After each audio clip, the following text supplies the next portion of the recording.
మీరు చాలా ఒక సేవా భావంతో ఉమ్మడి గారిని చాలా జాగ్రత్తగా చూసుకున్నారు. అది ఒక ఎపిసోడ్ స్వప్న నిజంగాను. ముందర మేము స్వతంత్ర భారతం అని ఒక సినిమా చేసాము ఆర్ నారాయణమూర్తిది 90s. అందులో ఆయన కరుణానిధి క్యారెక్టర్, నేను జయలలిత క్యారెక్టర్.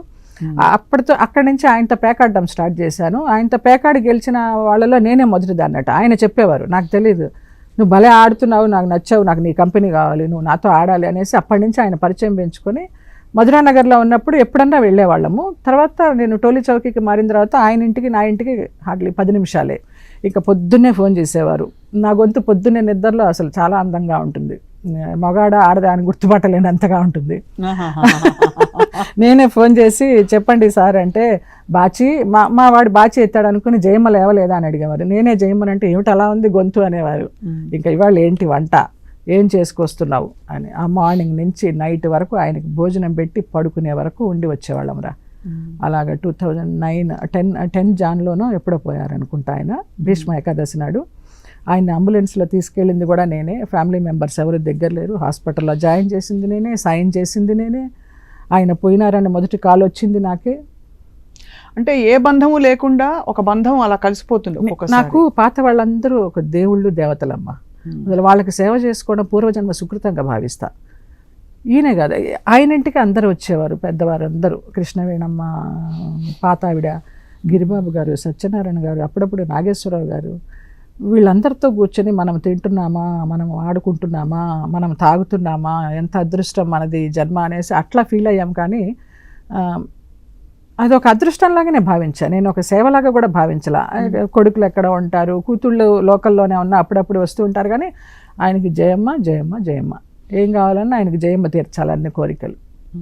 అలాగైపోయిందమ్మా. అలాంటి మా బంధాన్ని కొడుకులు కోడళ్ళు తప్పు పట్టారు, కూతుళ్ళు తప్పు పట్టారు, నేను గురువు గారిగా భావించి ఒక ఆయన తప్పు పట్టారు. ఆయన పోయి ఏడుస్తుంటే ఆయన డెడ్ బాడీ దగ్గర ఏమిటి ఎన్టీ రామారావు గారు పోయినప్పుడు లక్ష్మీ పార్వతి ఏడ్చినట్టు ఏడుస్తోంది అన్నవాళ్ళు ఉన్నారు. ఆ కొడుకులు కోడళ్ళు మా మామగారితో సంబంధం, మా తండ్రితో సంబంధం చాలా అలాగే అన్నారు. నాగేశ్వరరావు గారు కూడా హాస్పిటల్కి వచ్చి నేను అక్కడ వాళ్ళ పిల్లలతో సమానంగా నుంచుని ఏడుస్తుంటే వాళ్ళందరినీ పలకరించేసి నా దగ్గరకు వచ్చి భుజం తట్టి, నీకు తీరని లోటు జయ గుమ్మడి పోవడం అన్నారు. అదేమిటో స్పెషల్గా. అది అంటే సమాజం అన్వయించుకోవడానికి రకరకాలుగా అనొచ్చు. మన మనస్సాక్షికి తెలుసు నేనేం చేశానని. ఆయన అందగాడు కాదు, వయసులో ఉన్న ఆయన కాదు, ఆస్తిపరుడు కాదు, అన్నీ ఇచ్చేసి ఉన్న ఆయన, ఏ తోడు లేకుండా ఉన్న ఆయన. ఆయన్ని నేను చూసుకోవాలనిపించి వెళ్ళానే తప్పించి ఏది ఆశించి వెళ్ళలేదు. నేను మూవీస్ కూడా షూటింగ్స్ వచ్చినా కూడా మానేసిన సందర్భాలు ఉన్నాయి ఆయన కోసం, గుమ్మడి గారి కోసం. చాలా అంటే ఏదో ఒక బంధం అయితే ఉండుంటుంది కదా పూర్వజన్మ బంధం. నువ్వు వచ్చి కూర్చుంటే నాకు ఒక 5 సంవత్సరాల ఆయుష్ పెరుగుతుంది అంటారు. మీ ప్రేమ అది నేను అలా చూసుకున్నానమ్మా. నాకు తెలిసి నాది స్వచ్ఛమైన అనుబంధమైన, నాకు తెలిసి జనాలకి తెలిసి ఏమనుకున్నా నేను కాదు. ఒకవేళ అంటే అంటే స్వచ్ఛమైన అనుబంధం అని మనం చెప్పుకోవాల్సిన పరిస్థితి కూడా ఎందుకు రావాలంటారు? అక్కర్లేదు. ఇప్పుడు మీరు అడిగారు కాబట్టి. లేదు అంటే మీరు నాతో అంటున్నారు కాదండి, జనరల్ గా సమాజానికి మీరు ఆ రోజు అవసరం లేదు, చెప్పుకోవాల్సిన అవసరం ఏంటి? ఇప్పుడు మీ పరిస్థితిలో ఆయన పరిస్థితిలో మీరిద్దరూ మీరు ఆయనని చూసుకుని సేవ చేస్తే తప్పే ఉంది అందులో. తర్వాత ఆయన పోయిన తర్వాత నేను ఆ ఇంటి ముందర నుంచి అసలు వెళ్ళలేదు 1 సంవత్సరం. అది ఒక అడ్డాలాగా అయిపోయింది మాకు. అది ఒక దేవాలయం అను, ఇంకొకటను. అటు నుంచి వెళితే ఏడుపు వచ్చేసేది, అటు నుంచి వెళ్ళేదాన్ని కాదు, చుట్టూ తిరిగి వెళ్ళేదాన్ని. చాలా చూసారు మీరు జీవితంలో నిజంగా. అసలు ఇష్టమైన వాళ్ళు వెళ్ళిపోయినప్పుడు మనసుకు చాలా కష్టం. ఆ తర్వాత అటాచ్మెంట్స్ పెట్టుకోవడానికి భయం వేస్తుంది. అంతే కదా. సో మొత్తానికి అయితే మరి బంధాలు పోగొట్టుకున్నారు, ఏది మీ చేతిలో లేదు. అంతే, ఏది మన చేతిలో లేదు. అయ్యో, మీ చేత కంట పర్లేదు. జీవితంలో మీరు నేర్చుకునేది ఏంటి జయలలిత గారు? ఏమీ నేర్చుకోలేదురా. మళ్ళీ అలాగే మోసపోతూ ఉన్నాను, అలాగే పడుతూ ఉన్నాను, అలాగే లేస్తూ ఉన్నాను.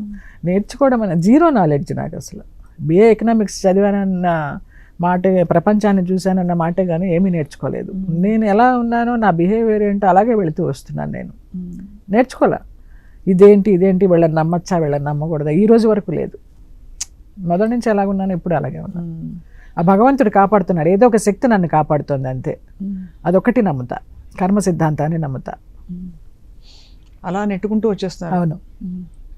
ఇప్పుడైతే మరి తర్వాత ఏంటని ఏమి ప్రశ్న అస్సలు లేదు డోంట్ హ్యావ్ అస్సలు లేదు.